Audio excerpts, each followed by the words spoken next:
தாய் தமிழ் உறவுகளுக்கு வணக்கம்.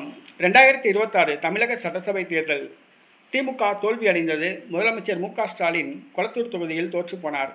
சேப்பாக்கம் தொகுதியில் வெற்றி பெற்ற உதயநிதி தமிழக சட்டசபை எதிர்க்கட்சி தலைவராக பணியாற்றினார். தமிழக முதலமைச்சராக ஜோசப் விஜய் பதவியேற்றார். இந்த சூழ்நிலையில் தேர்தலுக்கு பிறகு திமுகவில் கனிமொழியின் கை ஓங்கியது. திமுக எம்எல்ஏ மார்க்கண்டேயன் கைது செய்யப்பட்ட போது கூட கனிமொழி சிறைக்கு சென்று பார்த்தார். அந்த பிரச்சனையில் தீவிரம் காட்டினார். தொடர்ந்து திமுகவினருக்கு ஏதாவது ஒரு பிரச்சனை என்று சொன்னால் கனிமொழி நேரடியாக தலையிட்டார். ஆக கனிமொழியின் கை ஓங்கியிருந்தது. மேலும் உதயநிதியின் கீழ் திமுகவின் மூத்த தலைவர்கள் செயல்பட விரும்பவில்லை. சின்ன பையன் கீழே போய் நம்ம செயல்படுறதா என அவங்க உதயநிதியை தவிர்த்துட்டு இருந்தாங்க. இந்த சூழ்நிலையில் உதயநிதி கைது செய்யப்பட்டது திமுகவில் ஒரு மாற்றத்தை கொண்டு வந்துள்ளது. திமுக மூத்த தலைவர்கள் அனைவரும் தற்பொழுது உதயநிதியின் பின்னால் செல்ல ஆரம்பித்துள்ளார்கள்.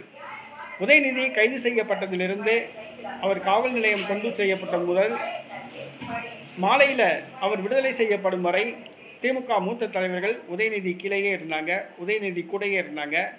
அடுத்ததாக உதயநிதி விடுதலை செய்யணும் சொல்லி தமிழ்நாடு முழுக்க திமுக மூத்த தலைவர்களே கண்டன ஆர்ப்பாட்டம் போராட்டம் நடத்தினாங்க, சாலை மறியல்லாம் பண்ணாங்க. குறிப்பாக சொல்லணும்னா 3 முறை முதலமைச்சராக இருந்த ஓபிஎஸ் கூட உதயநிதி விடுதலை செய்யணும் சொல்லி சாலை மறியல் பண்ணார். ஆக திமுக மூத்த தலைவர்கள் அனைவரும் தற்பொழுது உதயநிதிக்கு கட்டுப்பாட்டில் வந்துள்ளனர். உதயநிதி தலைவராக வேண்டும் என்று விரும்புகின்றனர். தற்பொழுது விஜயை எதிர்க்க சரியான ஆள் உதயநிதி என்ற முடிவுக்கு திமுக தொண்டர்கள் முடிவு செய்துள்ளனர். தமிழ்நாடு முதலமைச்சர் விஜய் அவர்கள் கதாநாயகனாக இருக்கலாம், ஆனால் அவரை எதிர்ப்பதற்கு சரியான ஆள் உதயநிதி, அவரை எதிர்க்க சரியான வில்லன் உதயநிதி என்ற முடிவுக்கு திமுக வந்துள்ளது. தற்பொழுது திமுக தலைவர்கள் உதயநிதி கட்டுப்பாட்டுக்குள் வந்துள்ளார்கள். உதயநிதி தலைமையில் அவர்கள் செயல்பட சம்மதித்துள்ளனர். விரைவில் திமுகவின் செயல் தலைவராக உதயநிதி நியமிக்கப்படலாம் என்று கூறப்படுகிறது.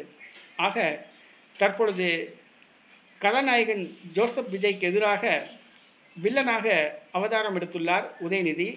இது திமுக இளைஞரணி தொண்டர்களுக்கு மிகுந்த மகிழ்ச்சியை ஏற்படுத்தியுள்ளது. கனிமொழியின் கை தற்பொழுது இறங்க ஆரம்பித்துள்ளது.